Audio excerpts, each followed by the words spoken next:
You stand in the Judean desert in the winter of 1946, where the air carries the scent of limestone dust and ancient earth. The landscape stretches before you in shades of ochre and pale yellow, a terrain so barren that even the Bedouin shepherds who know every crevice of these cliffs consider it barely hospitable. This is Qumran, a place where the Dead Sea's mineral-heavy waters lap against shores that have witnessed the rise and fall of empires, and where the caves honeycomb the cliffs like the cells of some vast geological hive.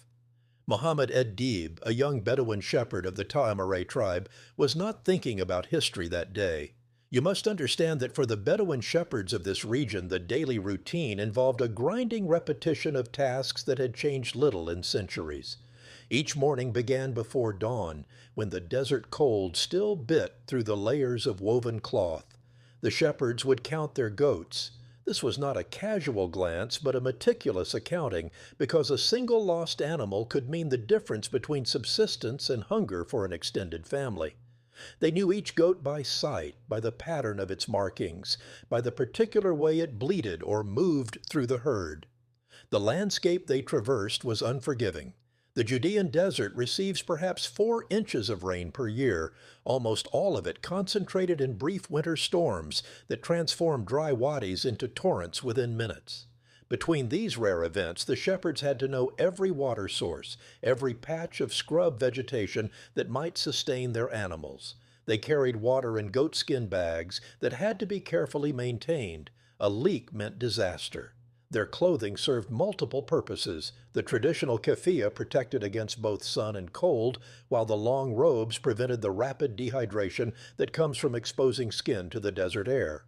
On this particular day, Muhammad was searching for a goat that had wandered from the herd. This was not unusual. Goats are curious, stubborn animals, and in terrain riddled with caves and crevices, they frequently disappeared.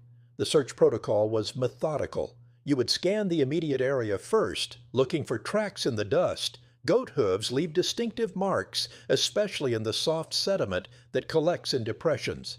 You would listen for the sound of bells, though the wind in these cliffs creates acoustic anomalies, bouncing sound in unexpected directions.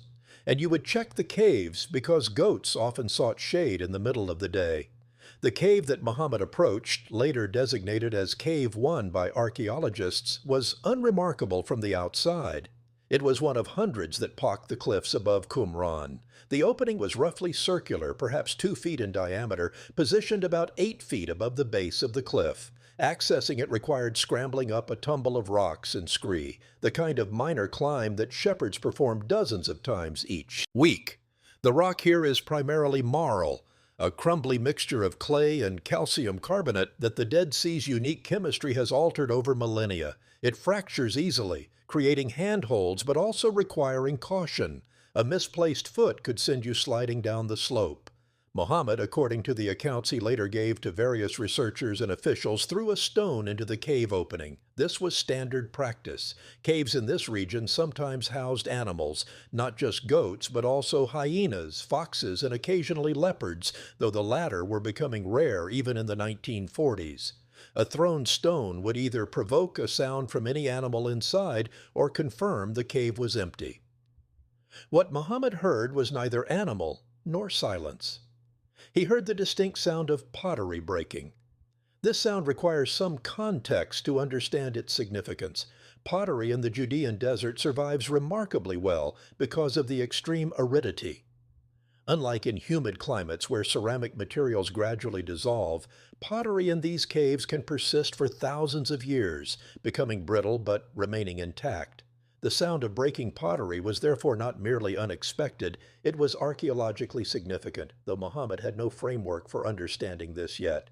He climbed into the cave. The interior was larger than the entrance suggested, perhaps 15 feet deep and 8 feet wide at its widest point. The floor was covered in a layer of dust and bat guano. These caves served as roosts for several bat species, and the accumulation of guano over centuries created a distinctive smell that mixed with the mineral scent of the rock. The cave was dim but not dark. Light filtered through the entrance and through several small fissures in the ceiling, creating shafts of illumination that illuminated floating dust particles. Against the rear wall, Muhammad found approximately 10 clay jars. These were tall vessels, roughly 2 feet in height, with wide mouths sealed by bowl-shaped covers. The pottery was a reddish-brown color, typical of ancient Judean ceramics, and showed no decoration, purely functional storage containers. One jar had been broken by his thrown stone. When he looked inside, he expected to find grain, dried dates, or perhaps honey, the typical contents of storage jars in Bedouin use. Instead, he saw wrapped bundles. The wrappings were linen, darkened by age to a deep brown. You must understand that linen in first-century Palestine was the primary fabric for important textiles. It was made from flax, a crop that grew in the more fertile regions to the north and west. The production of linen thread was labor-intensive. The flax had to be harvested, retted, partially rotted to separate the fibers, beaten, combed, and spun. The resulting thread could be woven into fabric of varying qualities. The linen Muhammad saw was fine weave, indicating that whatever it protected had been considered valuable.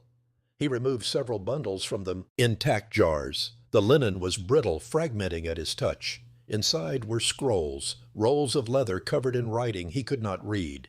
The leather itself was a revelation. This was not the rough leather used for everyday items, but carefully prepared parchment, made from animal skins that had been scraped, stretched, and treated to create a smooth writing surface. The process of making such parchment required specialized knowledge. The skins had to be soaked in lime solution to remove hair, scraped repeatedly to achieve uniform thickness, stretched on frames to dry, and finally rubbed with pumice to create a suitable surface for ink. The writing was in columns, neat and regular, in a script that looked nothing like the Arabic Muhammad knew. The ink was black, made from lamp black, soot, mixed with gum Arabic as a binder. This was the standard ink formulation used throughout the ancient Near East, and its chemical stability meant that even after 2,000 years in a cave, the letters remained legible, though the leather itself had darkened and stiffened. Muhammad took several scrolls. The decision to remove them from the cave was pragmatic rather than archaeological. In Bedouin culture, finding something abandoned meant you had a claim to it, particularly in such a remote location. The concept was similar to salvage rights at sea. If something had been genuinely discarded or lost, the finder had a right to benefit from the discovery. He wrapped the scrolls carefully in his cloak and brought them back to his camp. The Ta'amere tribe's camp near Bethlehem operated according to patterns established over generations. The tents were made of woven goat hair, a material that swells when wet, becoming waterproof, but allows air circulation when dry. The camp's location changed seasonally, following traditional routes that balanced access to grazing land, water sources, and proximity to markets where they could trade. The social structure was complex, based on extended family relationships, with decisions made collectively by elders who had demonstrated both wisdom and practical competence over decades. When Muhammad showed the scrolls to his family and tribal elders, the initial reaction was puzzlement followed by calculation. None could read the script, but the age of the materials was obvious. The question became, what were these items worth? The Ta'amara had occasional dealings with antiquities dealers in Bethlehem and Jerusalem. The antiquities trade in Palestine in 1946 was a gray area legally. The British Mandatory Authorities had regulations about archaeological finds, but enforcement was sporadic, and the Bedouin generally regarded such rules as foreign impositions that didn't account for traditional rights and needs. Over the following weeks, Muhammad and his relatives made several more trips to the cave, retrieving additional scrolls. The practical challenges of this work shaped what survived. Each trip to the cave required half a day's travel, climbing, and careful extraction of fragile materials. The scrolls had to be transported back to camp without further damage, then stored in conditions that, while primitive by museum standards, were actually similar to the cave environment, dry, with relatively stable temperatures. The family initially tried to sell the scrolls to dealers in Bethlehem. This process exposed them to a complex network of intermediaries, each taking a percentage and each with different levels of expertise and honesty.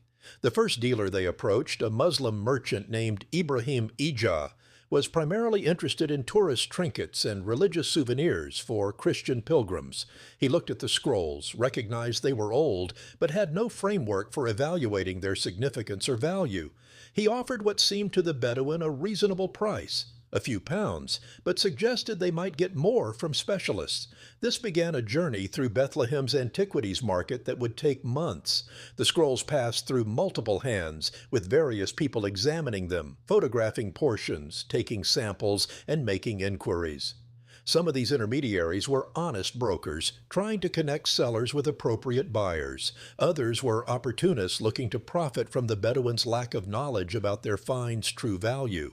The scrolls were shown to Muslim dealers, Christian clergy, and eventually to Khalil Eskander Shaheen, better known as Kando, a cobbler and antiquities dealer who had connections to both communities.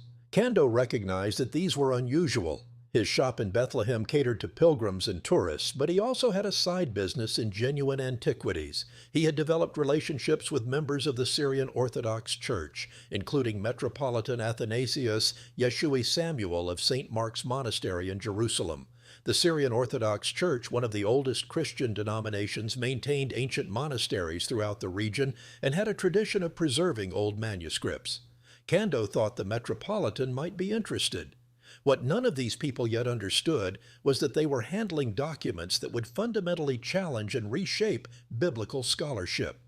The scrolls contained texts of Hebrew Bible books that predated any previously known manuscripts by 1,000 years.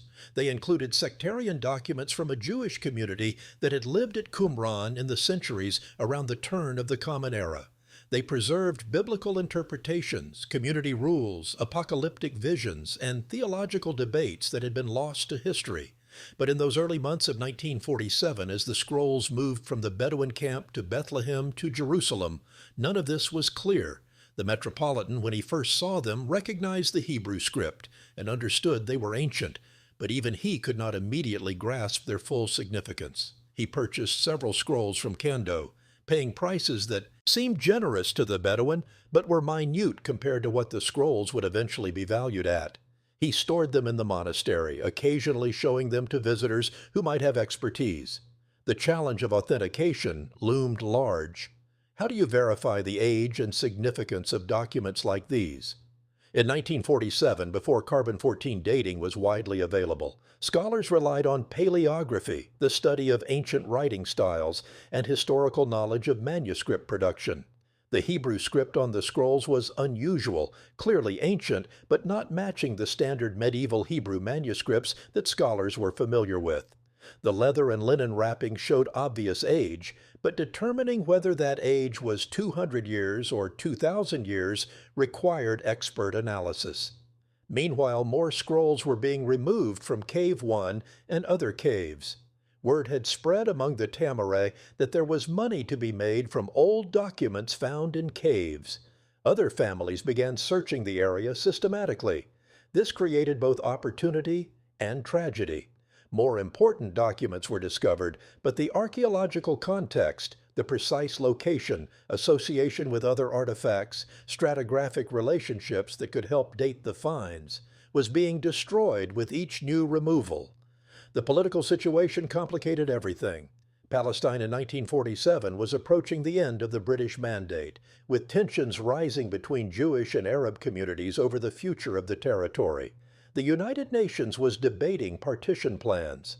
Violence was increasing. In this environment, archaeological discoveries took on nationalist significance. Who had the right to claim these texts? Were they Jewish heritage, Christian heritage, Muslim heritage, Palestinian heritage, or simply human heritage? Each community had different answers, and each answer had political implications. As 1947 progressed, the scrolls began to attract attention from scholars with the expertise to recognize their significance. But by then, the damage was done. Scrolls had been removed from their archaeological context. Fragments had been separated from their parent texts, and the cave had been thoroughly disturbed. The full story of what had been deposited there, when and by whom, would have to be reconstructed from imperfect evidence. The question hanging in the dry desert air was this: what else lay hidden in the caves of Qumran, and who would control the story these ancient texts told? In the months that followed Muhammad's initial discovery, the scrolls began their journey through increasingly sophisticated hands, each examination revealing new layers of complexity and raising new questions about their origin, content, and significance. The Metropolitan showed portions of the scrolls to scholars at the American School of Oriental Research in Jerusalem, an institution dedicated to archaeological and biblical studies in the region. The director at the time was away, but a young scholar named John Trevor happened to be there, working on his doctoral research. Trevor's first examination of the scrolls, conducted in February 1947, was methodical and cautious. He photographed them using the best equipment available, understanding that documentation was crucial before any handling that might cause further deterioration. The photography itself was a technical challenge. The scrolls could not be fully unrolled without risking damage, so he photographed accessible portions. The leather had darkened over millennia, and the contrast between the ink and the substrate was not always clear. He used angled lighting to enhance readability, a technique borrowed from museum documentation practices. What Trevor saw in those photographs stunned him. He was looking at a manuscript of the book of Isaiah, one of the major prophetic books of the Hebrew Bible. But this was not just any copy. The paleographic style suggested it was older than any Hebrew biblical manuscript previously known. The standard Hebrew Bible text that scholars used, called the Masoretic text, came from manuscripts dating to the 9th and 10th century CE. These were carefully preserved copies, but they were medieval documents separated from the original biblical text by well over 1,000 years. What Trevor was examining appeared to be a manuscript that might bridge that gap dramatically. He compared the script to published examples of ancient Hebrew writing from inscriptions, coins, and other archaeological finds. The letter forms match styles from the late Second Temple period, the centuries immediately before and after the turn of the Common Era. If this dating was correct, the scroll was approximately 1,000 years older than any previously known biblical manuscript.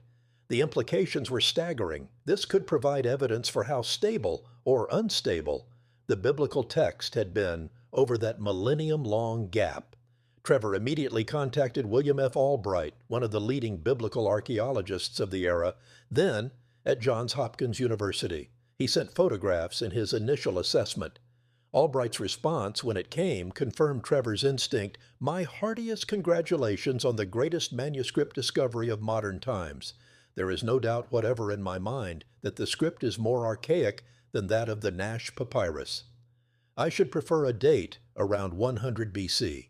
The Nash Papyrus, Albright's reference point, was itself a significant find, a small fragment containing portions of the Ten Commandments and the Shema prayer, discovered in Egypt and dating to roughly the 1st or 2nd century BCE.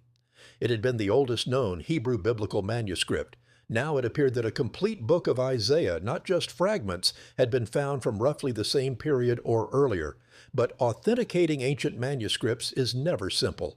Forgeries had been a problem in the antiquities trade since ancient times. The scrolls needed to undergo multiple forms of analysis. The leather had to be examined for signs of artificial aging.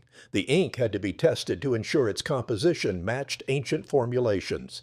The linen wrappings needed analysis. Most crucially, the text itself had to be studied to see if it was consistent with what scholars knew about ancient Hebrew language and scribal practices. The content of the Isaiah scroll revealed fascinating details about ancient scribal work.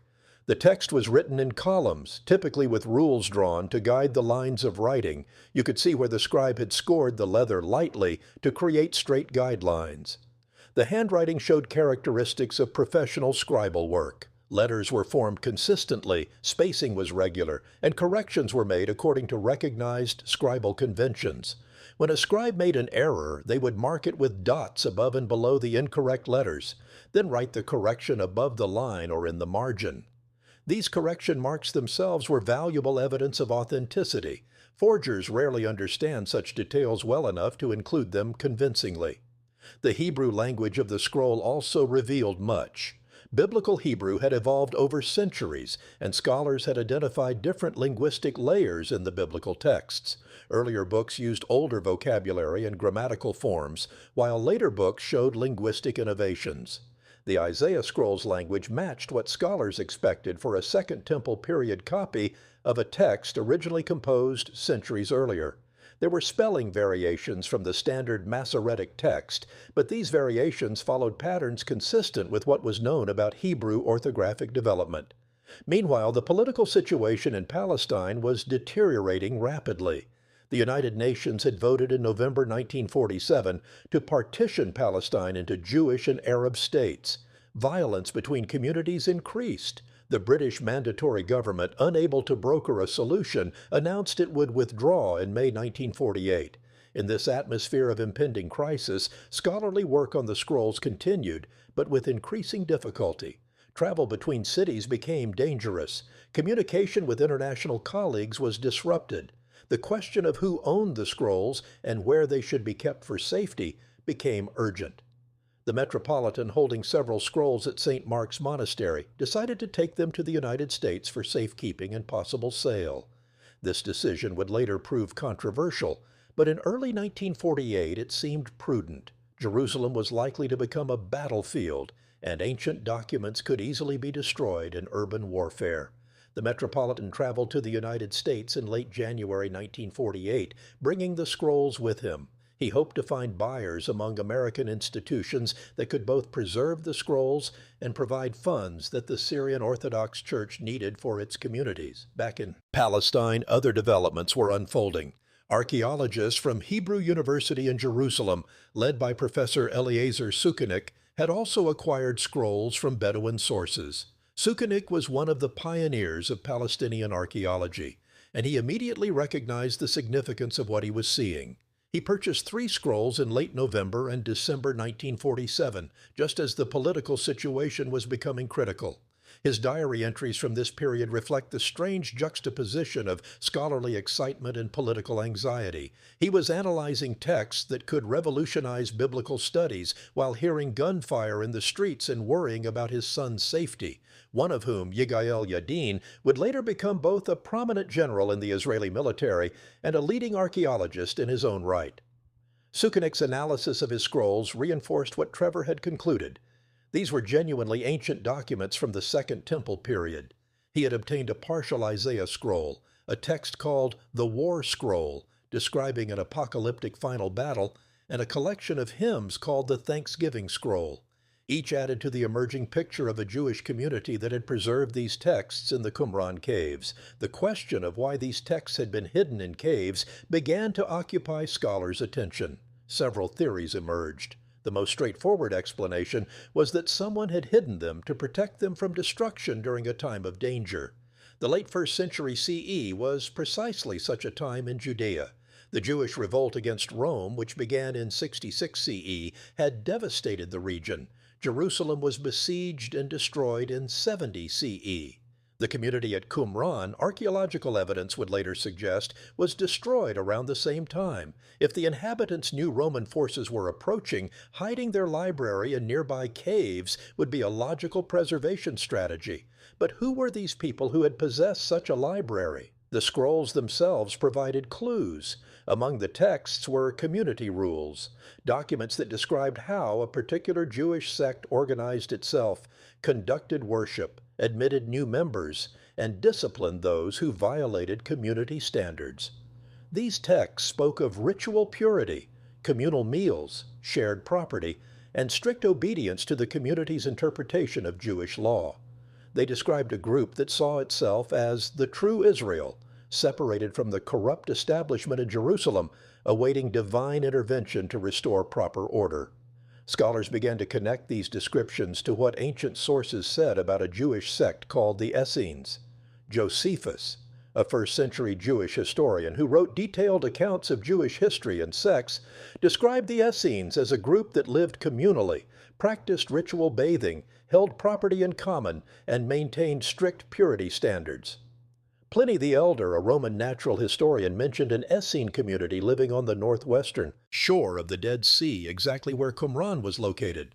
The identification of the Qumran community as Essene was not certain. Some scholars would later question it, but it provided a working hypothesis that helped frame research questions. The discovery of Cave 1 was just the beginning. Once it became clear that the caves contained valuable manuscripts, systematic searches began. Between 1949 and 1956, archaeologists and Bedouin searchers discovered 10 more caves containing manuscript fragments. Some caves, like Cave 4, yielded tens of thousands of fragments from hundreds of different texts. Others contained only a few pieces. Together, these 11 caves produced what would become known as the Dead Sea Scrolls, a library of roughly 900 different manuscripts spanning biblical texts, apocryphal works, sectarian documents, and other writings. The sheer quantity of material overwhelmed the scholars tasked with studying it. Cave 4 alone produced approximately 15,000 fragments, many no larger than a postage stamp, representing parts of about 575 different manuscripts. Reassembling these fragments was like working on hundreds of jigsaw puzzles simultaneously, without pictures to guide you where most pieces were missing and where multiple puzzles had been mixed together. The fragments had to be sorted by handwriting style, by the color and texture of the leather or papyrus, by content where enough text survived to identify it. This work required extraordinary patience and expertise in ancient Hebrew, Aramaic, and Greek, the three languages represented in the scrolls. Did the Vatican, as some would later claim, try to suppress these discoveries, and what role did institutional religious interests play in how the scrolls were studied and presented to the world? The process of studying the Dead Sea Scrolls after their discovery became itself a story of academic politics, resource constraints, and competing interests that would fuel decades of controversy. The international team assembled to work on the scrolls faced challenges that went far beyond the purely technical difficulties of manuscript reconstruction. They were operating in a region undergoing violent political transformation, with limited funding, primitive conservation facilities, and overlapping claims of ownership and scholarly authority. The Rockefeller Museum in Jerusalem, built during the British Mandate period, became the central workspace for scroll research. The museum, officially called the Palestine Archaeological Museum when it opened in 1938, had been funded by John D. Rockefeller, Jr., and was designed to house and study archaeological finds from throughout the region. After the 1948 Arab-Israeli War, the museum found itself in East Jerusalem under Jordanian control, while Hebrew University and its scholars were in West Jerusalem, now part of Israel. This political division would have profound effects on who could access the scrolls and participate in their study. The Jordanian government, as the authority controlling East Jerusalem and the Qumran region after 1948, claimed jurisdiction over the scrolls. They appointed an international team to edit and publish the texts. This team, assembled in 1953 and expanded over the following years, was led by Father Roland Deveau, a French Dominican priest who was also the director of the École Biblique et Archéologique Française in Jerusalem. The École Biblique was a Catholic institution with a long history of biblical and archaeological research in the region. The composition of this editorial team would later become controversial. The initial team consisted entirely of Christian scholars, predominantly Catholic, with no Jewish scholars included, despite the obviously Jewish nature of the texts. This was not necessarily a deliberate exclusion based on anti-Semitism, though that charge would later be made. The practical reality was that after 1948, Israeli scholars could not travel to East Jerusalem where the scrolls were held, and the Jordanian authorities would not allow Israeli citizens to work in institutions under their control. The political division of Jerusalem created a scholarly division that excluded the very community whose ancestors had written these texts. The work itself was painstakingly slow. Each fragment had to be cleaned, photographed, identified, and placed in its correct manuscript context. The fragments were stored between glass plates to protect them while allowing study. The climate control in the museum was primitive by modern standards. Humidity and temperature fluctuations posed constant threats to the fragile materials. The scholars worked with hand lenses and early photography equipment, making enlarged prints to study details of letter forms and word spacing. Father Deveau and his team also conducted archaeological excavations at Qumran itself, beginning in 1951 and continuing through 1956. These excavations revealed a complex of buildings that had clearly been a communal settlement. There was a main building with a tower, multiple rooms including what appeared to be a scriptorium, a room for copying manuscripts, inkwells were found there, a large dining hall, ritual baths, and a cemetery with about 100 graves. The pottery found in the settlement matched the pottery from the caves. Coins found in the ruins provided dating evidence, suggesting the site was occupied primarily in two periods, from roughly 100 BCE to 31 BCE, and from around 4 BCE to 68 CE, with a gap probably corresponding to the reign of Herod the Great. The excavations painted a picture of a disciplined community living in relative isolation, focused on religious observance and study. The settlement could have housed perhaps 200 people at its peak, though some scholars suggested most members lived in tents or caves nearby, using the main buildings only for communal activities. The cemetery's organization was unusual. Most graves contained only male skeletons, carefully laid out in a uniform manner, though a few female and child burials were found in extended sections of the cemetery. This suggested a predominantly male community, consistent with ancient descriptions of the Essenes as largely celibate. The publication of the scrolls proceeded frustratingly slowly. The editorial team assigned different texts to different members. Each scholar was responsible for preparing their assigned texts for publication, transcribing the Hebrew or Aramaic, translating it, writing commentary, and preparing photographs. This work was supposed to be published in a series called Discoveries in the Judean Desert. The first volume appeared in 1955, covering the finds from Cave 1. It was an exemplary piece of scholarship, but it also set a problematic precedent. If publication proceeded at this pace, it would take decades to release all the material, and indeed it did. Years passed with only occasional publications. The scholars on the team had other responsibilities, teaching positions, administrative duties, their own research projects. The scroll work was added on top of these obligations. Some team members were more productive than others. Some were assigned texts that proved particularly difficult to reconstruct. Father Joseph Milek, a brilliant Polish scholar who was arguably the most productive team member, was assigned an enormous quantity of material that would have overwhelmed anyone. He published prolifically in the 1950s and early 1960s, but the sheer volume of his assignments meant much remained unpublished. By the 1970s, frustration was building in the broader scholarly community. Researchers not on the official team wanted access to the scrolls to conduct their own studies, but they were denied. The editorial team controlled not just the physical scrolls, but also the photographs and transcriptions. They argued that scholars who had invested years in painstaking reconstruction work deserved the right to publish their findings before others could use them. This was a standard academic convention. Excavators get first publication rights, but the Dead Sea Scrolls were not a typical archaeological find. These were texts that shed light on the Bible, on early Judaism, on the origins of Christianity. The argument emerged that such material was too important to remain under the control of a small group indefinitely. The question of Vatican involvement in suppressing the scrolls emerged primarily from this publication delay and from the Catholic dominance of the editorial team. Critics asked, were controversial texts being withheld because they challenged Christian doctrine? The hypothesis was that scrolls containing material embarrassing to Catholic theology were being quietly shelved while innocuous texts were published. This theory gained traction, particularly regarding texts that might shed light on early Christianity. The Dead Sea Scrolls dated from the period immediately before and during Jesus' lifetime. The community that produced them was practicing a form of Judaism that shared certain features with early Christianity: ritual bathing, communal meals, an organizational structure with overseers, apocalyptic expectations.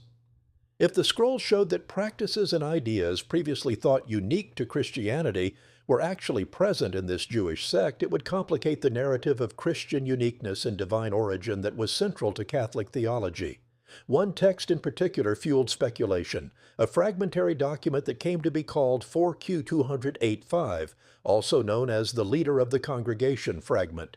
This small piece of leather contained a Hebrew phrase that could be translated either as "they will put to death the leader of the congregation" or "the leader of the congregation will put to death." In Hebrew, without vowel marks, these readings are possible from the same consonantal text. The fragment also mentioned the branch of David and wounds, all evocative of messianic language.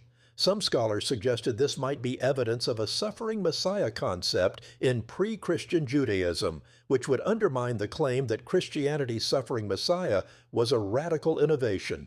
The editorial team translated it one way, critics another.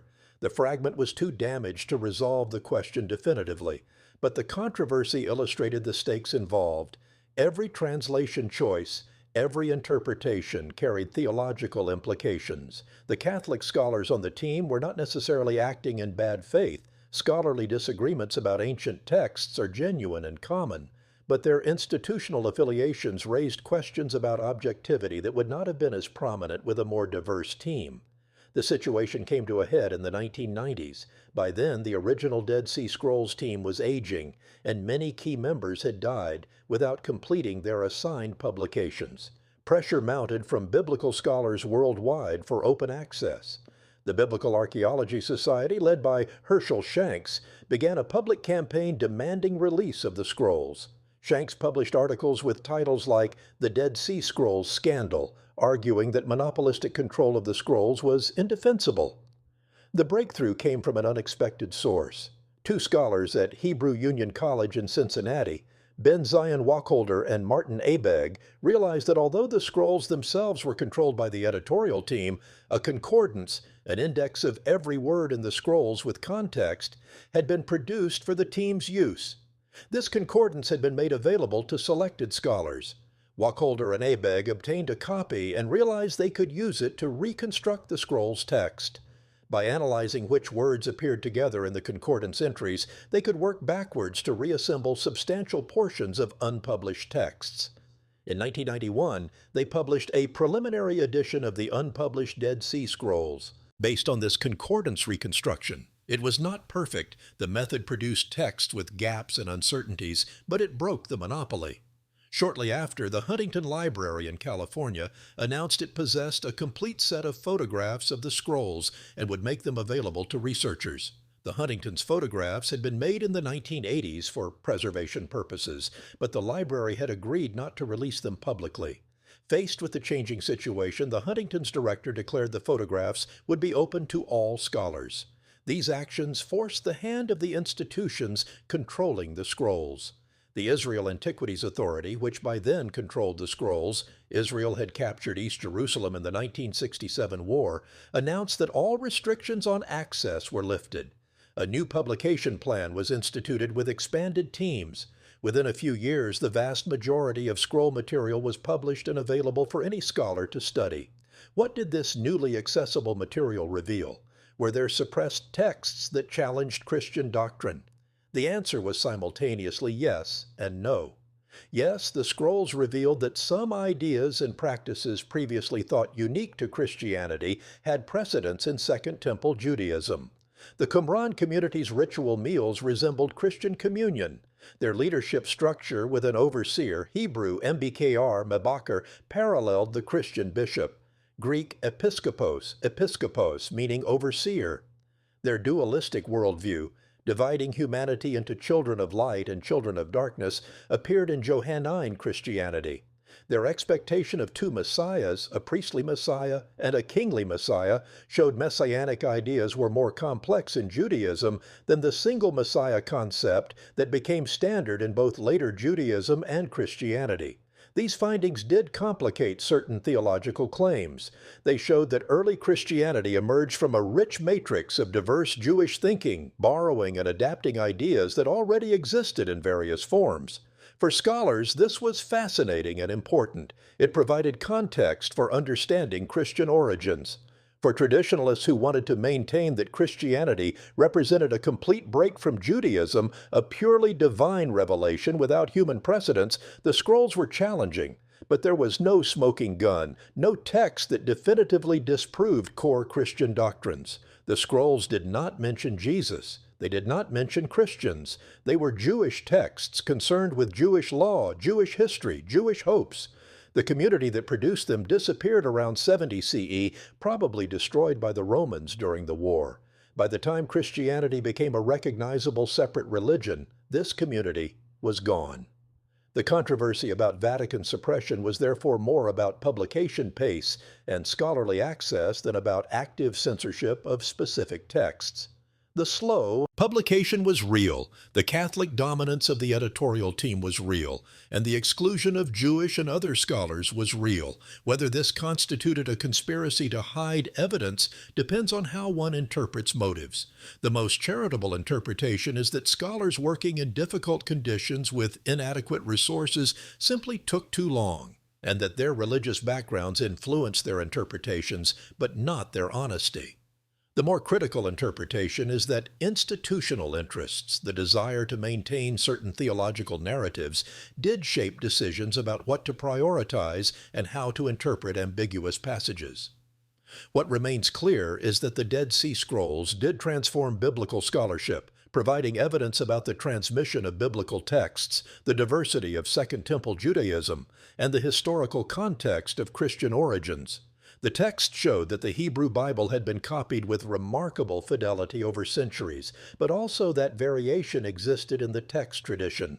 They revealed a form of Judaism that was apocalyptic, sectarian, and intense in its purity concerns. They documented a community that saw itself as living in the last days, preparing for divine intervention, and they did this with such detail that we can reconstruct their daily routines, their meals, their ritual baths, their prayers, and their hopes, all preserved in the dry air of desert caves, waiting for a shepherd boy to throw a stone.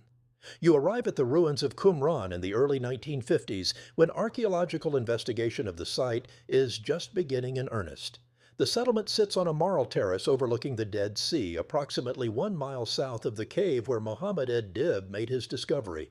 From this elevated position, you can see for miles in every direction, east across the Dead Sea to the mountains of Jordan, west toward the rising Judean hills, north and south along the Dead Sea shore.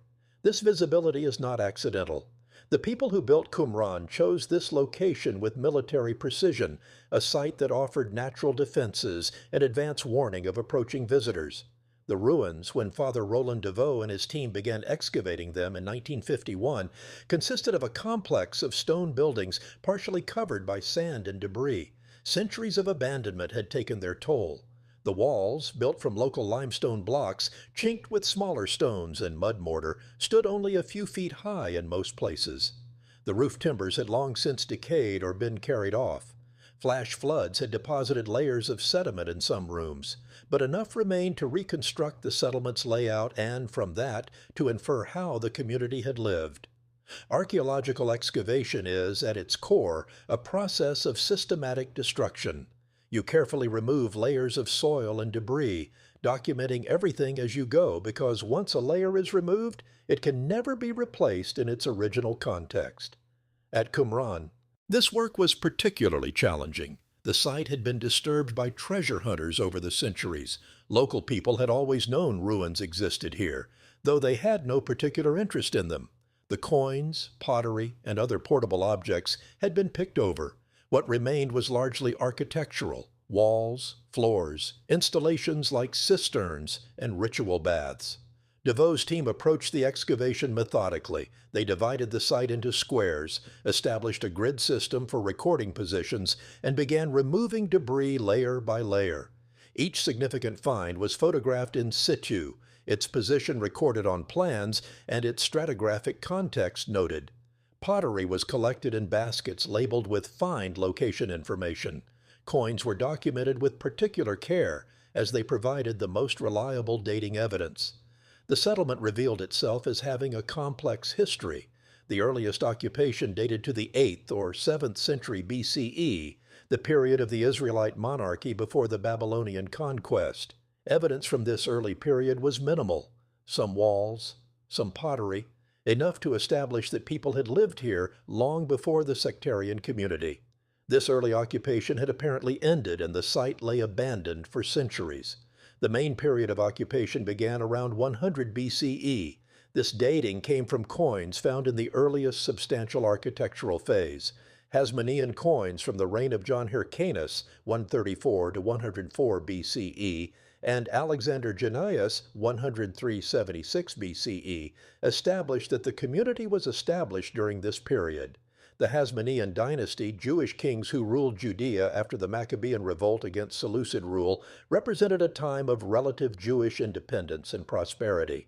It was also a time of intense sectarian division within Judaism. The Hasmonean kings combined political and religious authority, serving as both kings and high priests, which many pious Jews found objectionable.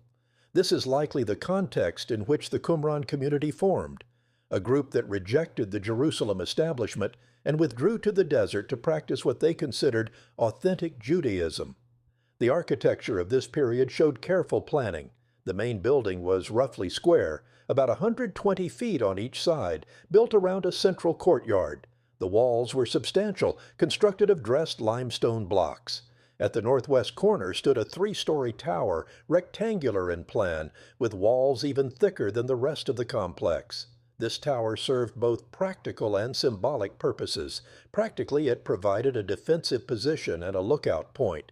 Symbolically, it demonstrated the community's resources and organizational capacity. Building such a structure required quarrying stone, transporting it to the site, and employing skilled masons. The ground floor of the main building contained various work and storage rooms.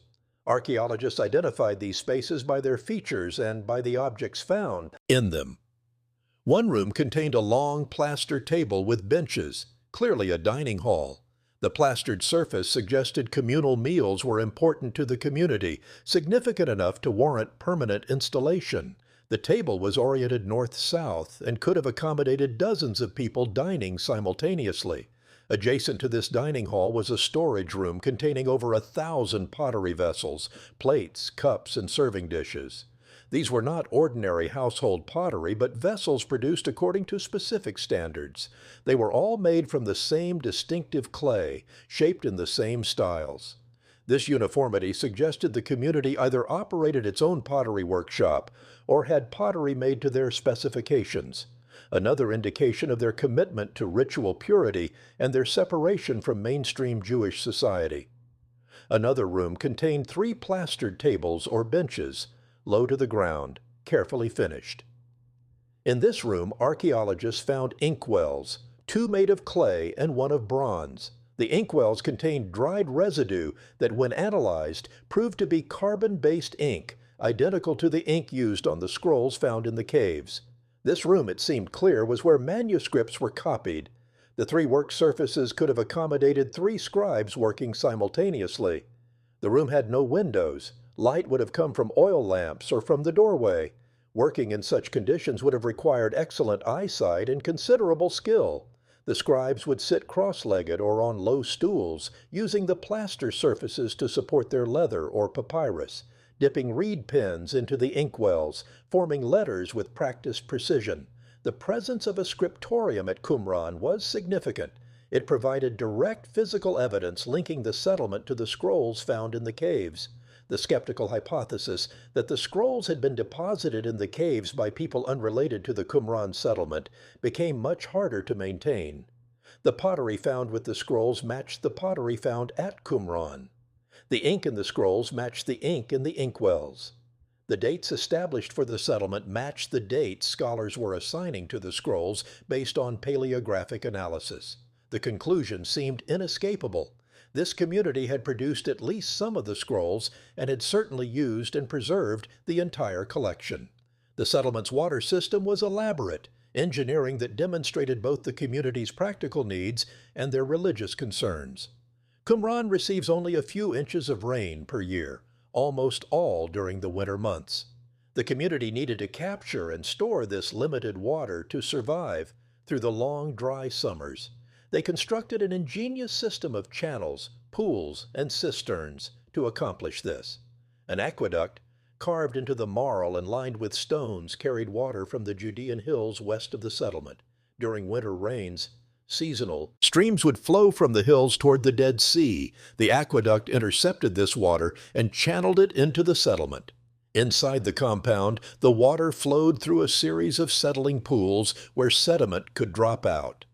The Dead Sea region has particular problems with mineral content in water. The area's geology includes salt, gypsum, and other minerals that make water undrinkable if not properly treated.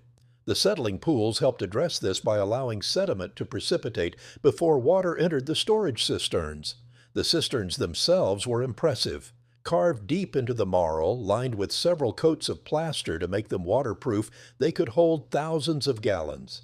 The largest was over 17 feet deep. Stairs led down into them, with platforms at intervals.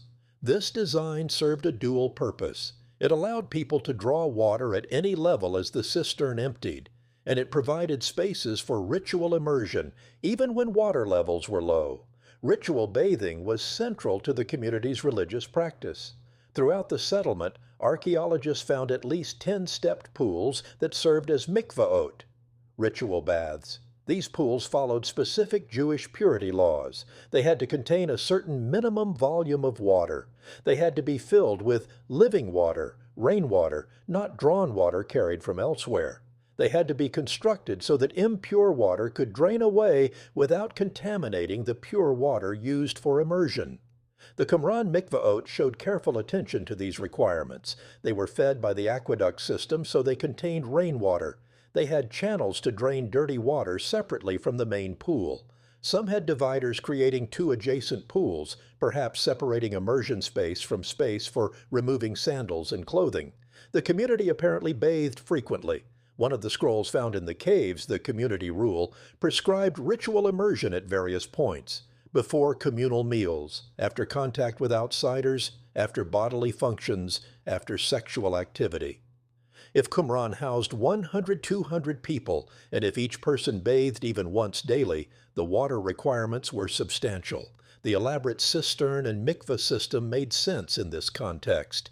The community's religious practice literally depended on having adequate water for purification. The cemetery adjacent to the settlement contained approximately 1,100 graves, organized in remarkably uniform fashion. Each grave was a rectangular pit, oriented north-south, with the head to the south. The body was placed directly in the earth, not in a coffin, covered with flat stones and then soil. A small pile of stones marked each grave above ground. This burial practice was simpler than typical Jewish burials of the period, which often involved temporary burial followed by collection of bones into ossuaries, bone boxes. The Qumran burial suggested either a sectarian variation in death practices or perhaps expectations that death was temporary, that the dead would soon be resurrected for the final apocalyptic battle the community believed was imminent. Excavation of a sample of graves revealed that most contained adult males, buried carefully and respectfully without grave goods. A smaller number of graves in extended areas of the cemetery contained women and children, also buried respectfully but separately from the main cemetery.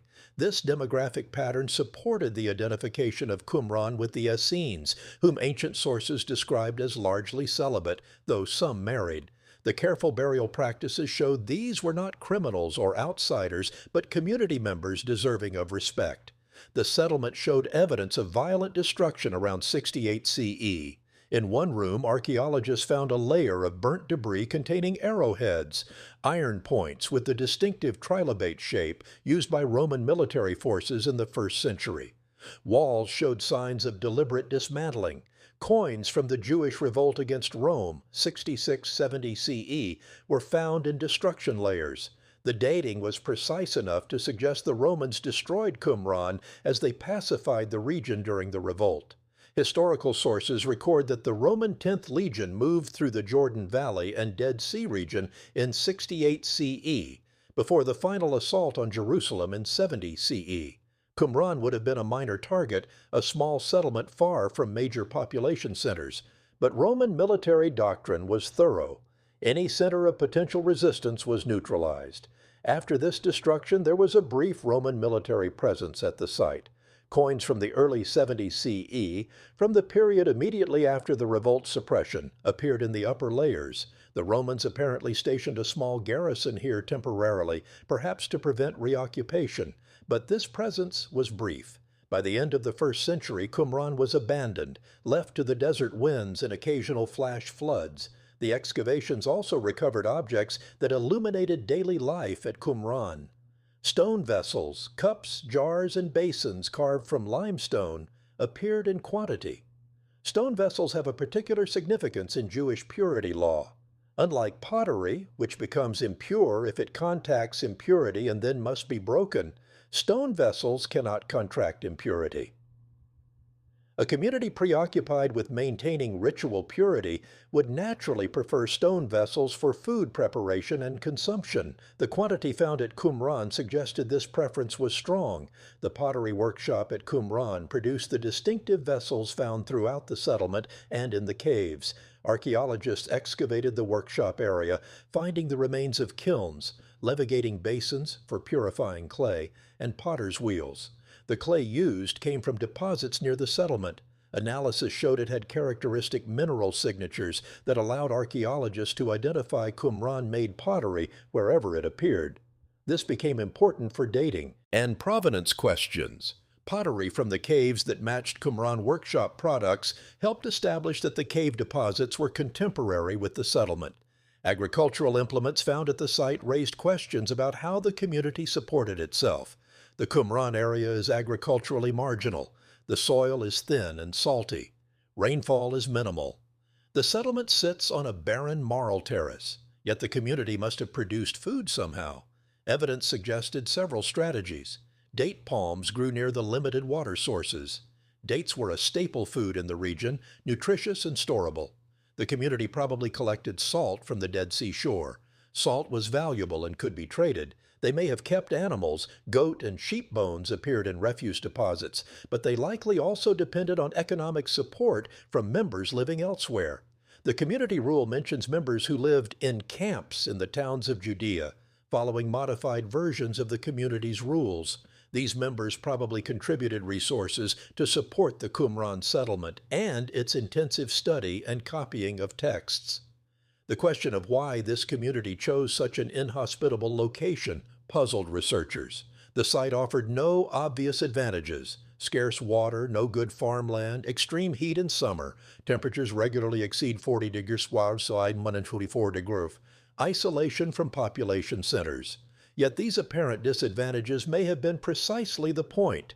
The community's theology, as revealed in the scrolls, emphasized separation from the corrupt world, preparation for apocalyptic confrontation, and intense ritual purity.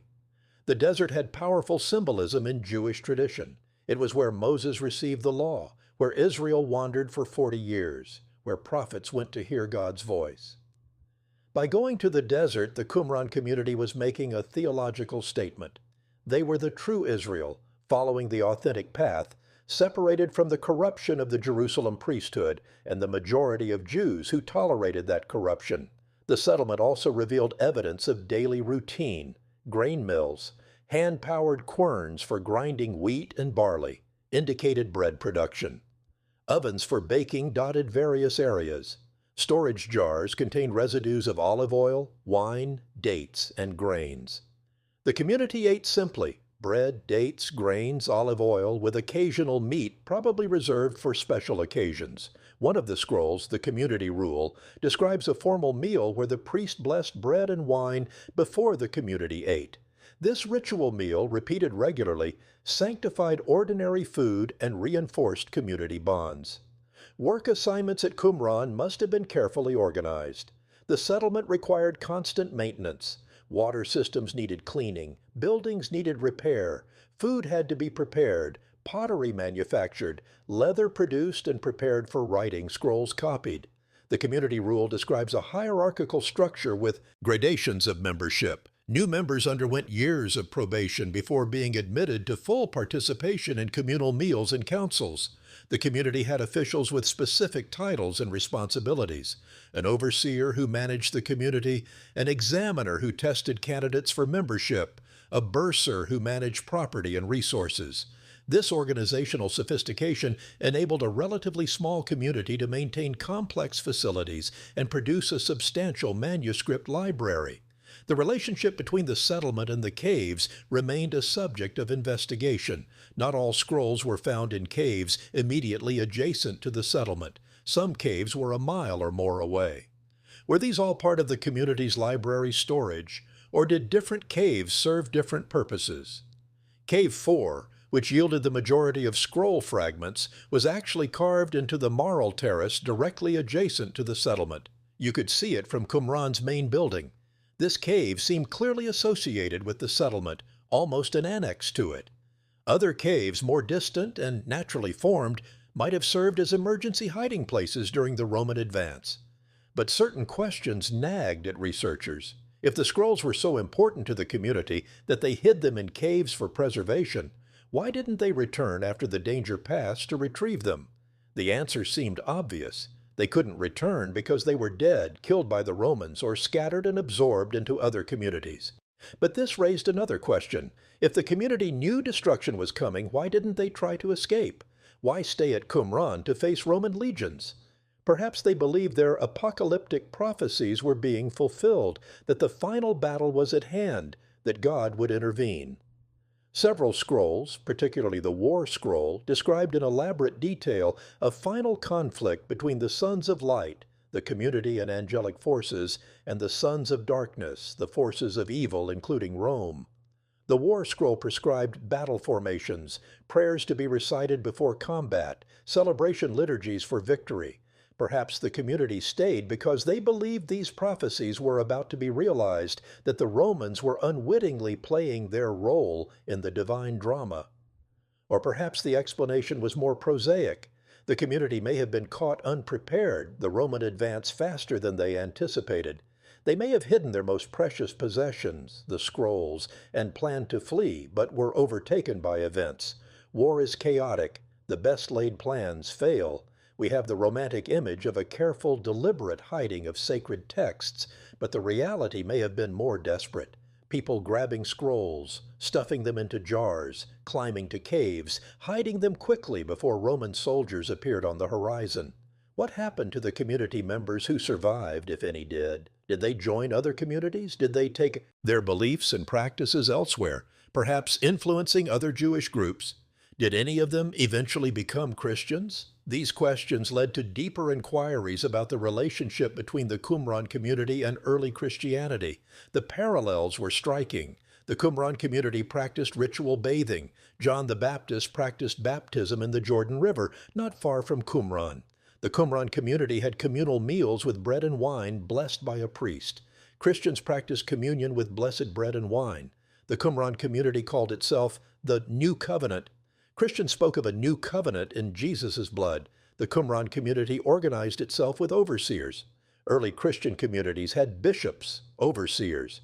The Qumran community expected two messiahs. Some early Christian texts showed traces of multiple messianic figures before the theology consolidated around Jesus alone. These parallels didn't mean Christianity came from Qumran. They meant Christianity emerged from a world of diverse Jewish practices and beliefs, of which Qumran represented one particularly well-documented example.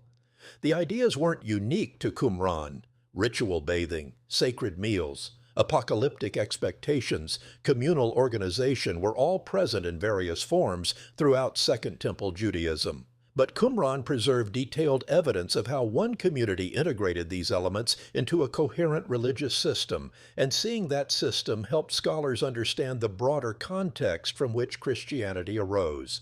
As the excavations continued through the 1950s, researchers began to grasp the site's chronology and the community's development.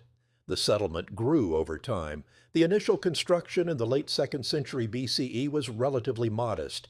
Through the 1st century BCE, buildings were added, the water system expanded, facilities improved.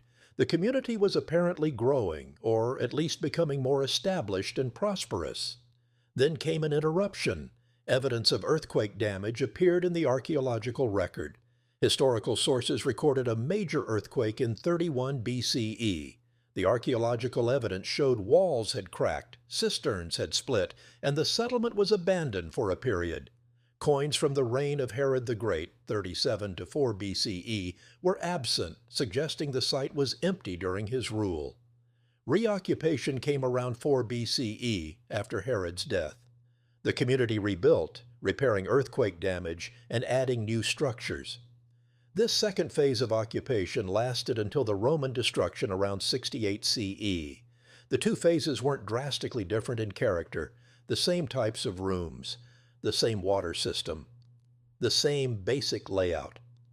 But the interruption suggested the community had flexibility, could abandon the site when necessary, and return when conditions improved. The material culture at Qumran was notably austere. There was no decorative art, no figurative representations, no mosaics or frescoes. The pottery was functional, not ornamental. Personal possessions were minimal. Archaeologists found few items that could be called luxury goods. This fit with the community's theology as expressed in the scrolls, a focus on purity, study, and preparation for the end times, with little concern for material comfort or aesthetic pleasure. The community wasn't necessarily impoverished. They had resources to build substantial structures and maintain a complex water system, but they chose to direct resources toward communal facilities rather than personal comfort. What emerges from the archaeological evidence is a picture of deliberate, organized community life in an extreme environment, sustained by religious conviction and careful management of scarce resources. But key questions remained unanswered. What specific events triggered the community's formation? Who was their founding teacher? What caused their break with Jerusalem? And perhaps most intriguingly, what became of their ideas after the settlement's destruction? Did they simply disappear, or did they survive in modified forms, influencing Jewish and Christian development in ways we're only beginning to recognize? The archaeology provided the physical framework, buildings, pottery, bones, coins, but it couldn't tell the whole story. For that, scholars would need to turn to the scrolls themselves, to the words the community had preserved so carefully that they hid them in caves at the moment of their destruction.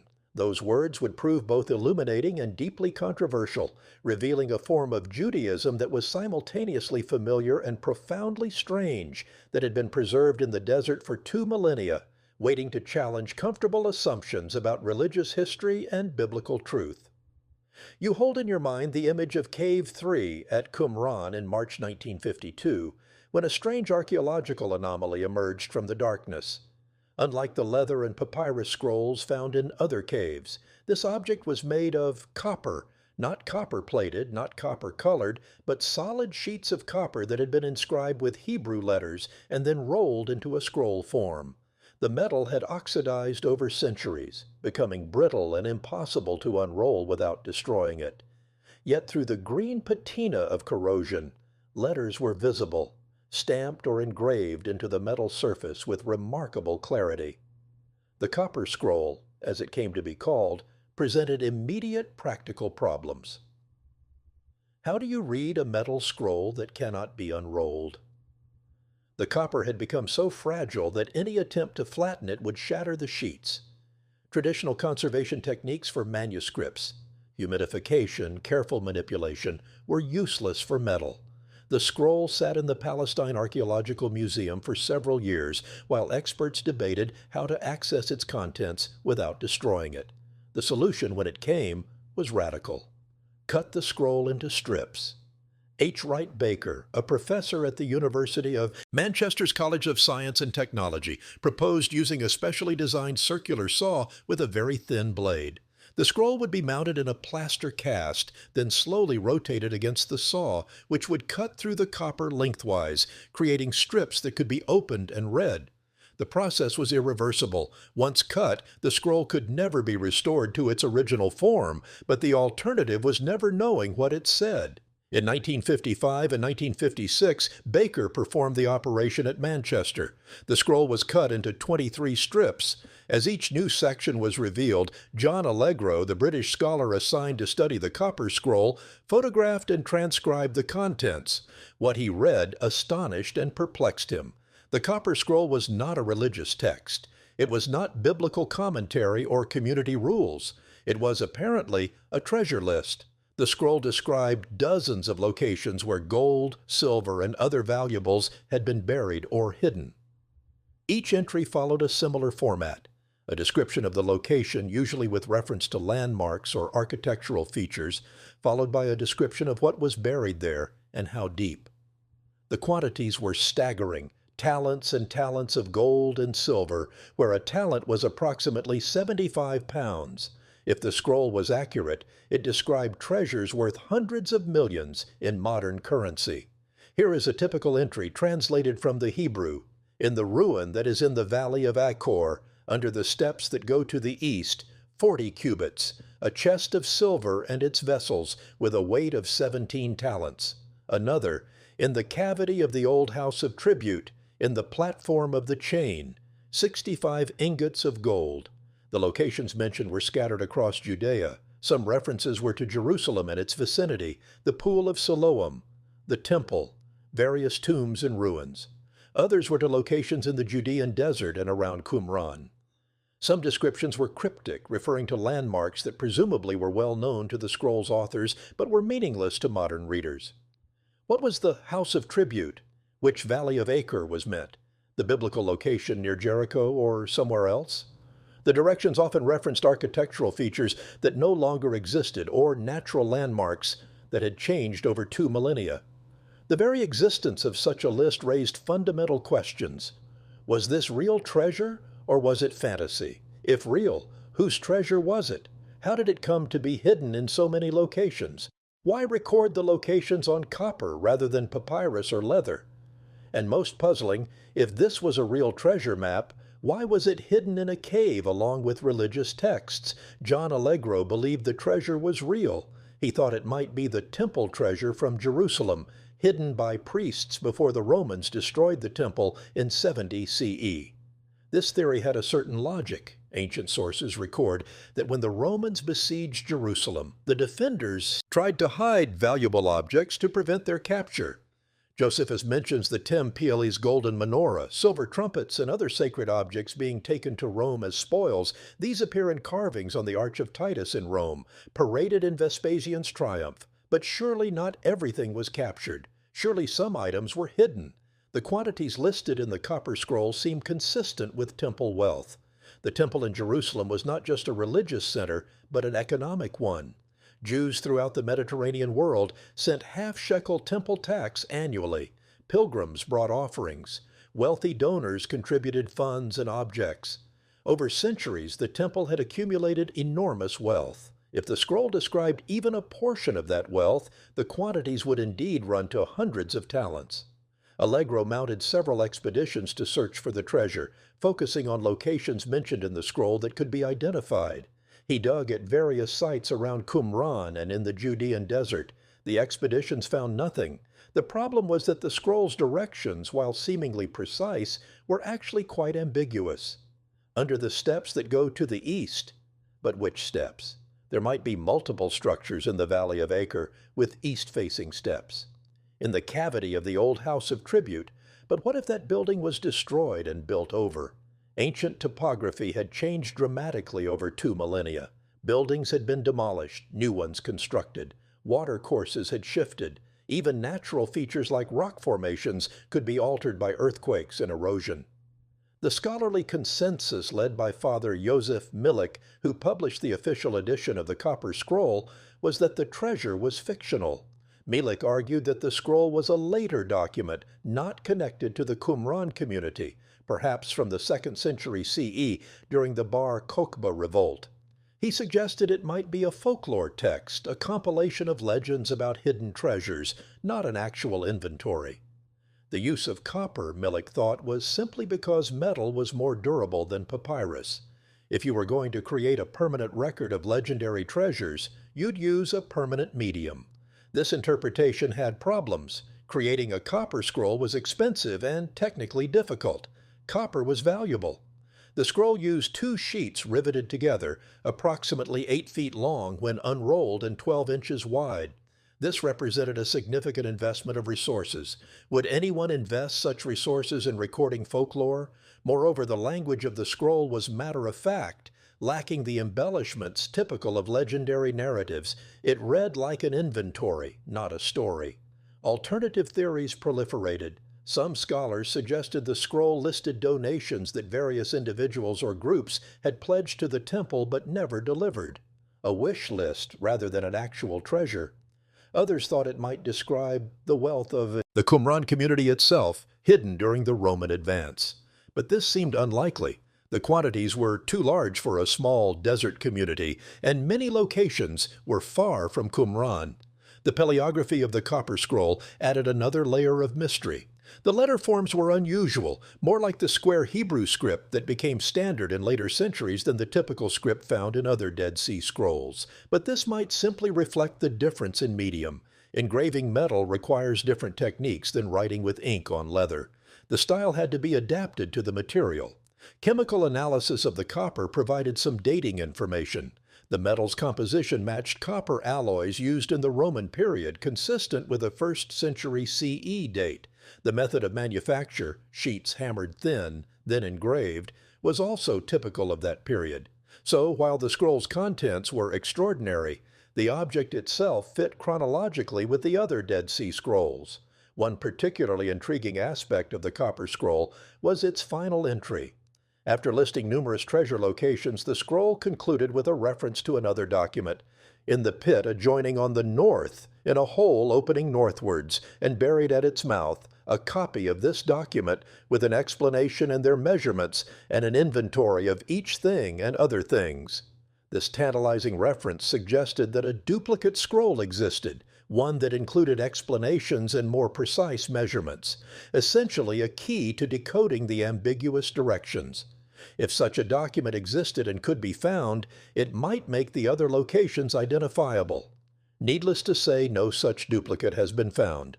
Searches of likely locations around Qumran, including Cave 3, where the copper scroll was discovered, found no second copy.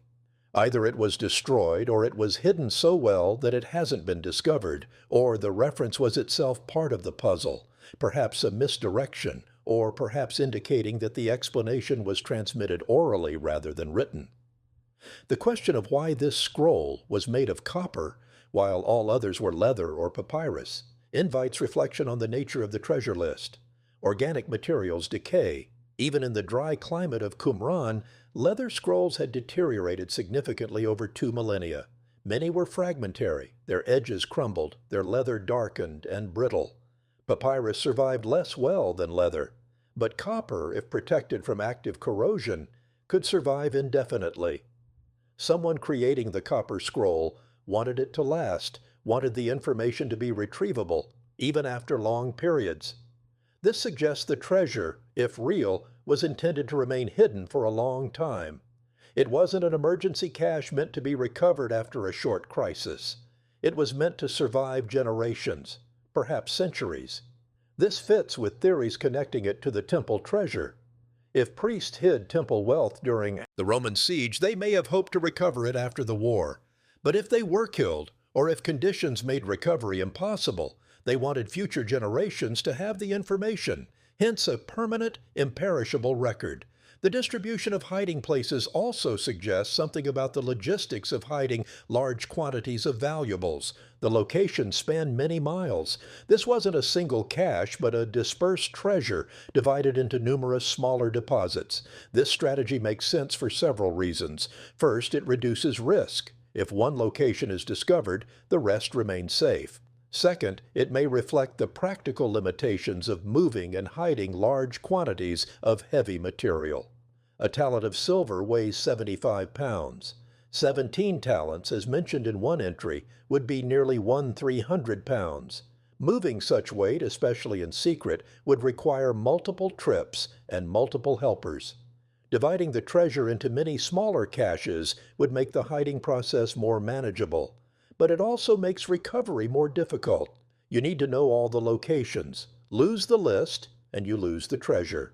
Hence the importance of creating a durable record and, apparently, creating a duplicate with more detailed information. The system breaks down if both records are lost or become inaccessible.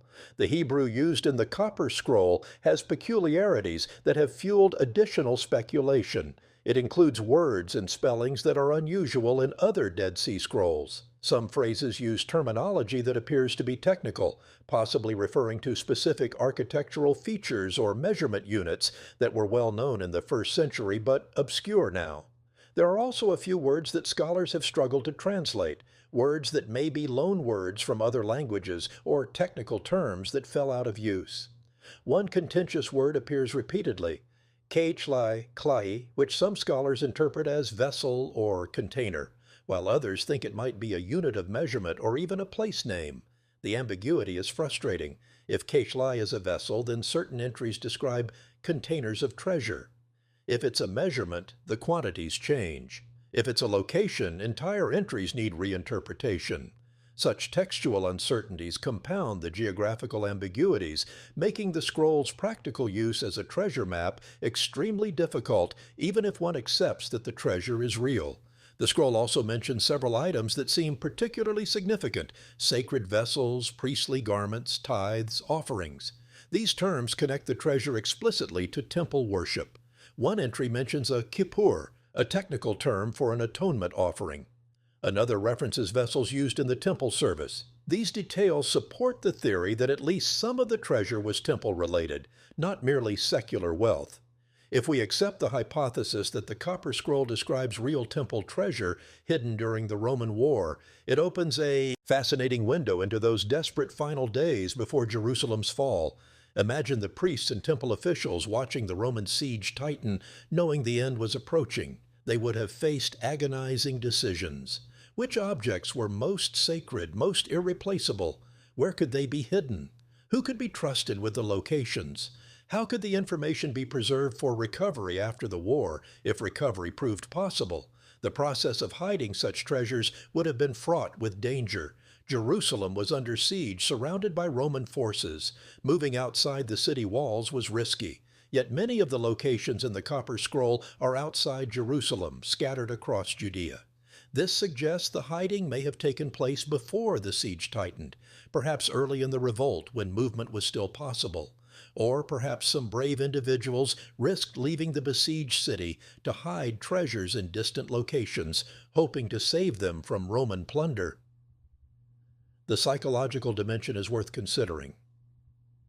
For the priests, these were not merely valuable objects. They were sacred, integral to the worship of God. Some believed to have been created according to divine specifications given to Moses: the golden menorah, the altar of incense, the trumpets, the ephod worn by the high priest. These connected the present to Sinai, to the covenant between God and Israel. To see them fall into Roman hands would be unbearable. Better to hide them, even if recovery was uncertain, than to let them be desecrated or melted down for their material value. Yet the Romans did capture temple treasures. The Arch of Titus in Rome shows soldiers carrying the menorah and other objects in triumphal procession. Either the hiding efforts failed to save everything, or what was hidden was secondary to the main treasures, or the Copper Scroll describes treasures from earlier periods that had already been hidden before the final siege. Josephus mentions that during previous disturbances and threats, temple authorities had hidden valuable objects. Perhaps the Copper Scroll's list accumulated over time, recording various hiding episodes across decades or even centuries. This accumulation theory could explain the scroll's breadth. If the list represented not a single hiding event but multiple episodes of preservation, the scatter of locations makes more sense. Different crises prompted different hiding episodes. Each time, the list was updated. By the time of the final Roman War, the scroll recorded a complex geography of hidden wealth, much of it perhaps already lost, the locations forgotten, or the landmarks destroyed. But if this interpretation is correct, it raises a poignant question. Why was the Copper Scroll itself hidden at Qumran? If it was meant to guide recovery, it should have been kept accessible to those who would do the recovering. Hiding it in a cave suggests that no recovery was expected in the near future, that the scroll was being preserved for some distant time when conditions would allow searching for the treasure. This brings us back to the Qumran community and their apocalyptic worldview. If the people who deposited the Copper Scroll in Cave 3 believed the end times were upon them, they may have thought the treasures would not be recovered until after the Messianic age arrived, after God's intervention restored Israel. In that case, preserving the record for that future restoration would be more important than immediate practical recovery. The scroll becomes not just an inventory, but a statement of faith. These treasures exist, they are protected, they await the day when God's kingdom is established and the rightful worship can be restored. The relationship between the copper scroll and the other scrolls found at Qumran remains debated. Was it part of the community's library, or was it deposited separately, perhaps by refugees from Jerusalem? The fact that it was found in Cave 3, along with other manuscripts, suggests some connection, but its unique content and medium set it apart. Perhaps it came to Qumran late, brought by temple priests or sympathizers fleeing Jerusalem, who entrusted it to the community for safekeeping. If temple priests did bring the copper scroll to Qumran, it implies a relationship between the temple establishment and the Qumran community that seems unlikely given the sectarian text's hostile attitude toward the Jerusalem priesthood. The community rule and other Qumran documents denounce the Jerusalem priests as corrupt, illegitimate, following improper calendars, and defiling the temple service. Would such fierce opponents accept a treasure list from those same priests? Perhaps the situation was more nuanced. The Qumran community may have opposed the Hasmonean and Herodian priesthoods while still revering the temple itself and the ideal of pure worship. When the Romans threatened to destroy everything, old sectarian disputes may have seemed less important than preserving sacred objects and traditions. An enemy of my enemy becomes my ally. The Qumran community and Jerusalem priests both faced Roman destruction, and that common threat might have prompted cooperation. Alternatively, the copper scroll might not represent temple treasure at all, but rather the wealth of the Qumran community's broader network. The sectarian documents mention members living in camps throughout Judea, property held communally, and resources pooled for the community's support. Perhaps the copper scroll records this network's collective wealth, hidden as Roman forces swept through Judea. The inclusion of temple-related terminology might reflect the community's self-understanding as the true priesthood, the authentic continuation of Israel's worship tradition, even in exile from the physical temple. The search for the treasure has continued sporadically over the decades since Allegro's initial expeditions. Various individuals and groups have attempted to locate sites mentioned in the scroll. All have failed, at least publicly. If anyone has succeeded in finding treasure, they have kept quiet about it, which might be wise given the legal and political complexities of archaeological finds in that region. The Israeli Antiquities Authority claims jurisdiction over all antiquities found in Israel and the occupied territories. Removing objects without authorization is illegal, so even if someone found treasure, announcing it would invite confiscation and possible criminal charges. The legal question is itself interesting. Who owns ancient treasure? The Israeli government claims it as national heritage. The Palestinian Authority would claim items found in the West Bank belong to Palestinian cultural patrimony. If the treasure is temple-related, some would argue it belongs to the Jewish people as religious heritage. If it represents the wealth of all Judea's inhabitants in the first century, the claim broadens to include all descendants of that population. And if one takes a universalist view, it belongs to humanity as irreplaceable archaeological and historical material that should be preserved for all people to study and appreciate.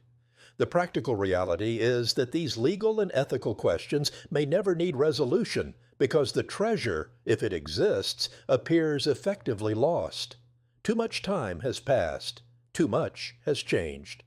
The landscape has been transformed by 2 millennia of earthquakes, weather, human construction, and warfare. Even if the copper scroll's directions were perfectly clear, which they are not, finding the actual locations would be extraordinarily difficult. Some locations mentioned in the scroll can be tentatively identified. The Cave of the Column, for example, might be one of several caves in the Judean desert known for distinctive rock formations. The ruin in the valley of Acre could correspond to archaeological sites near Jericho, but tentative identification is very different from certainty. And even if you correctly identify the general area, finding a specific cache buried 40 cubits deep, about 60 feet, requires extensive excavation that may be prohibited, impractical, or dangerous. The depth mentioned in many entries is itself significant. 40 cubits is extraordinarily deep for ancient burial. This wasn't casual hiding. Someone dug deep shafts or used existing deep cavities like cisterns or water channels. Such depth would make accidental discovery unlikely, but would also make intentional recovery difficult without substantial effort and equipment. It suggests the hiders were thinking long-term and were willing to sacrifice easy recovery for security. The Copper Scroll's existence raises a broader question about what else might remain hidden in the Judean desert. If this scroll survived, recording dozens of treasure locations, might there be other records, other caches, other secrets still waiting in undiscovered caves? The discovery of the Dead Sea Scrolls themselves was accidental, a shepherd throwing stones into a cave. How many other caves remain unsearched? How many have been searched but yielded their secrets only partially? Systematic archaeological survey of the Judean desert has continued since the 1950s, but the region is vast, the terrain difficult, and political instability has often interrupted work. Bedouin continue to find occasional fragments and artifacts, some of which reach scholars, others which disappear into the antiquities black market. Each new discovery hints at how much remains unknown. The mystery of the Copper Scroll also reflects broader issues in understanding the Dead Sea Scrolls. The relationship between the Qumran community and other Jewish groups, the complex political and religious landscape of first-century Judea, the ways communities preserve their traditions and treasures during crises, and the enormous gaps in our knowledge despite the remarkable preservation of the scrolls themselves. We have detailed theological texts, but lack the everyday administrative documents that would tell us how the community actually functioned. We have biblical manuscripts, but don't know who selected which texts to copy or why certain books appear multiple times while others are absent. We have a treasure list, but can't find the treasure. This incompleteness is both frustrating and valuable. It prevents us from settling into comfortable certainties about the past. It reminds us that history is reconstruction, interpretation, best guesses based on fragmentary evidence. The Copper Scroll, in its opacity and mystery, serves as a symbol of this epistemological humility. We can read the words, we can analyze the metal, we can theorize about the treasure's nature and origin, but ultimate certainty eludes us. And perhaps that's appropriate. The people who created the Copper Scroll lived in uncertain times, facing the destruction of their world. They recorded their treasures and hid the record, hoping but not knowing whether it would ever be useful. We, millennia later, found the record but cannot use it to recover what they hid. The treasure, real or imaginary, remains hidden, not destroyed, but not possessed either, existing in that liminal space between lost and found, between known and unknown, much like the Qumran community itself, which left us an extensive library of their thoughts, but remains in so many ways mysterious and inaccessible across the gulf of 2,000 years. What can be said with confidence is that the Copper Scroll represented enormous effort and resources. Creating it required access to copper, skilled metal workers to hammer and engrave it, knowledge to compile the list, and motivation to preserve the information in such permanent form.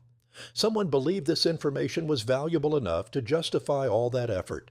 Whether the treasure itself was real or legendary almost becomes secondary to this fact. People in the 1st century CE thought it was real, or at least thought future people might think it was real, and that belief shaped their actions. In this sense, the Copper Scroll offers something valuable regardless of whether treasure hunters ever find gold in the valley of Acre. It offers evidence of how people in crisis make decisions about what matters, what deserves preservation, what should be hidden, and what should be remembered. It tells us that among the things they chose to preserve, along with biblical texts and community rules and apocalyptic visions, was a practical record of material wealth, suggesting that even for a highly religious community anticipating the end times, the physical objects of their world still mattered, still deserved care and protection, still represented something worth saving for whatever future might come. You enter the story in 1967, a year that would transform the political landscape of the Middle East and, consequently, the scholarly landscape of Dead Sea Scrolls research. The Six-Day War, in June of that year, resulted in Israel capturing East Jerusalem, including the Old City and the Rockefeller Museum, where the bulk of unpublished scroll fragments were stored and studied. This sudden change in jurisdiction meant that the Dead Sea Scrolls, which had been under Jordanian and international scholarly control, now fell under Israeli authority, specifically under the oversight of what would become the Israel Antiquities Authority. The shift in control did not immediately change the publication arrangements. The international team assembled by Father Roland Deveau continued their work. Israel, eager to maintain good relations with the international scholarly community and to demonstrate respect for academic freedom, initially made no changes to the editorial structure. The scholars who had been assigned specific texts retained those assignments. Access remained restricted to team members. From the outside, it appeared that nothing had changed except the political authority overseeing the museum. But beneath this surface continuity, tensions were building. Israeli scholars who had been excluded from the editorial team for political reasons, Jordan would not allow Israeli citizens to work in East Jerusalem, now expected access to materials held in their own country. The argument seemed straightforward. These were Jewish texts held in Israel's capital, studied under Israeli jurisdiction. Israeli scholars should participate in their publication. The response from the existing editorial team was protective. They argued that scholarly conventions gave excavators and first editors the right to publish their finds. The team members had invested years, even decades, in sorting fragments, identifying texts, and preparing publications. To open access before they completed their work would be unfair. Others would benefit from their labor, publishing studies based on texts the team had painstakingly reconstructed. Moreover, premature publication of fragmentary, partially understood texts might spread errors and confusion. Better to wait for careful, authoritative editions. These arguments had merit in the abstract. Scholarly ethics do recognize the rights of excavators and first editors. Archaeological and manuscript work is time-consuming and difficult. The person who spends years sorting pottery sherds or manuscript fragments has legitimate claim to publish their findings before others jump in with quick analyses based on their work. This convention protects scholars from being scooped, encourages careful work, and ensures that those who do the hard foundational labor receive appropriate credit. But the Dead Sea Scrolls were not ordinary finds. They were texts of unprecedented historical and religious significance. They shed light on the Bible, on Judaism, on Christian origins, topics affecting billions of people worldwide. The argument that a small group should control such material indefinitely seemed increasingly untenable, especially as years stretched into decades with no end to publication in sight. By the 1980s, the situation had become absurd. Some fragments assigned to team members in the 1950s remained unpublished 30 years later. Some scholars assigned material had died without completing their work, and their assignments passed to successors who also made little progress. The official publication series, Discoveries in the Judean Desert, had produced only a handful of volumes, despite the existence of approximately 900 different manuscripts requiring publication. At the current rate, complete publication would take a century or more. The academic community's patience eroded. Scholars unable to access the scrolls complained publicly. Articles appeared in Biblical Archaeology Review and other publications criticizing the editorial monopoly. Herschel Shanks, the editor of Biblical Archaeology Review, became particularly vocal, using his magazine as a platform to pressure for open access. He published articles with titles like The Dead Sea Scrolls Scandal and interviewed scholars who had been denied access, giving voice to their frustrations. The complaints focused on several issues. First, the restriction of access meant that conclusions about the scrolls came from a narrow group, potentially biased by their shared assumptions and backgrounds. The editorial team, though international, was predominantly Christian and predominantly Catholic. Jewish scholars who might bring different perspectives and expertise were largely excluded. Second, the slow publication pace meant insights from the scrolls were not available to inform biblical scholarship, Jewish studies, or historical research more broadly. Students earned degrees, wrote dissertations, and published books without access to primary sources that might confirm, nuance, or contradict their arguments. Third, there were troubling hints that some team members were selectively leaking information or using unpublished texts in their own work while preventing others from doing the same. The issue came to a head with the case of the Pierced Messiah text, the fragment designated 4Q285 mentioned earlier. Robert Eisenman, a scholar who had been particularly critical of the editorial monopoly, and Michael Wise obtained photographs of this fragment through unofficial channels. They published an interpretation suggesting the text referred to a messianic figure who would be pierced, potentially paralleling Christian understanding of Jesus' crucifixion and suggesting that the idea of a suffering Messiah predated Christianity. The official team member assigned to this text, Geza Vermes, and his colleague disputed this interpretation. They argued the text should be read differently, with the Messiah doing the piercing, killing enemies, rather than being pierced. The debate was technical, hinging on ambiguous Hebrew grammar and fragmentary context, but it illustrated the problem. As long as access was restricted, these disputes couldn't be resolved by allowing multiple scholars to examine the evidence independently. Instead, it became a matter of trusting the official team's interpretations versus suspecting they might be shaped by theological commitments to minimize parallels with Christianity. Eisenman, in particular, developed conspiracy theories about scroll suppression. He argued that the Catholic Church, through its influence over the editorial team, was actively suppressing texts that challenged Christian doctrine. He suggested the delay in publication was deliberate, designed to hide evidence. While most scholars found Eisenman's specific theories unconvincing, the actual published texts, when they did appear, generally didn't support his dramatic claims. His publicity campaign helped create public pressure for change. The breakthrough came from unexpected quarters. In 1991, two scholars at Hebrew Union College in Cincinnati, Ben Zion Wacholder and Martin Abegg, announced they had reconstructed substantial portions of unpublished scrolls using a concordance, essentially an index of words, that had been created for the editorial team's use. This concordance listed every occurrence of every word in the scrolls, along with a few words of context. By analyzing these concordance entries, Wacholder and Abegg could work backwards to reconstruct the original texts with reasonable accuracy. Their publication, a preliminary edition of the unpublished Dead Sea Scrolls, was not perfect. The concordance-based reconstruction had gaps and uncertainties, but it broke the monopoly. Suddenly anyone could access approximations of unpublished texts. The editorial team's exclusive control was undermined. Almost simultaneously, the Huntington Library in California announced that it possessed a complete photographic archive of the Dead Sea Scrolls, made in the 1980s for preservation purposes.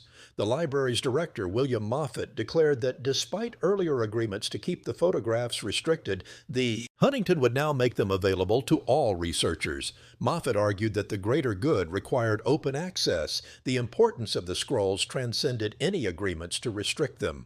This decision was controversial. The Israel Antiquities Authority, the École Biblique, and members of the editorial team objected strenuously.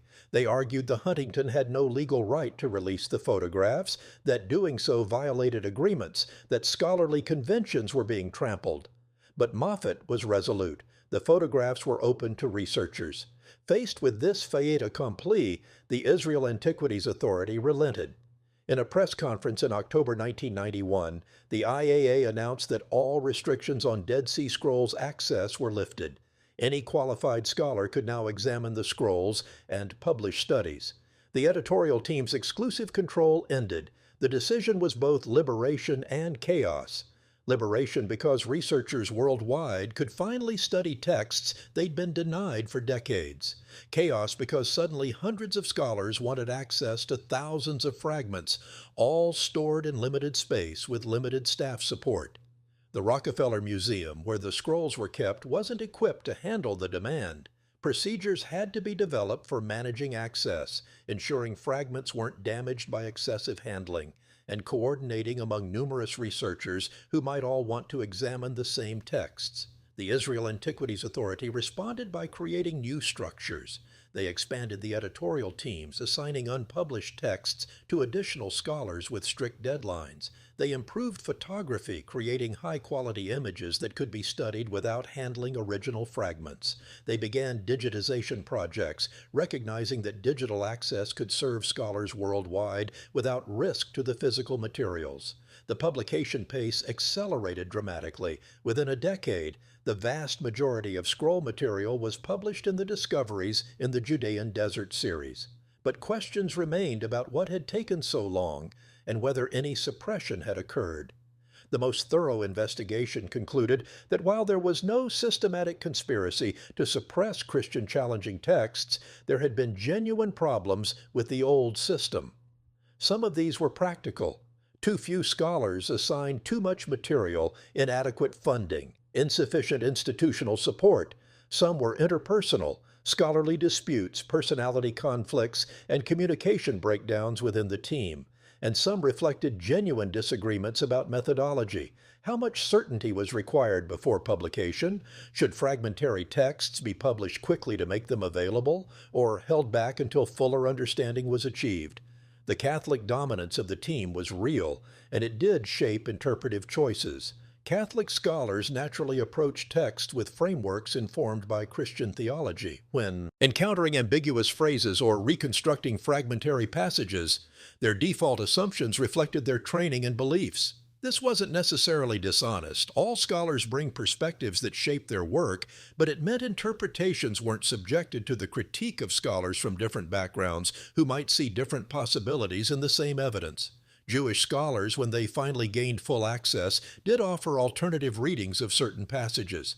They noticed parallels with rabbinic literature that Christian scholars had missed. They proposed interpretations based on deep knowledge of Hebrew language development and Jewish religious practice. The scholarly conversation became richer and more balanced. The question of whether specific texts were suppressed remains contentious.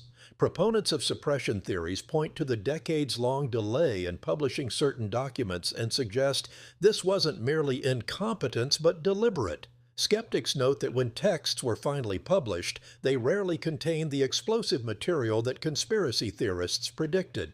The truth probably lies between there was no grand Vatican conspiracy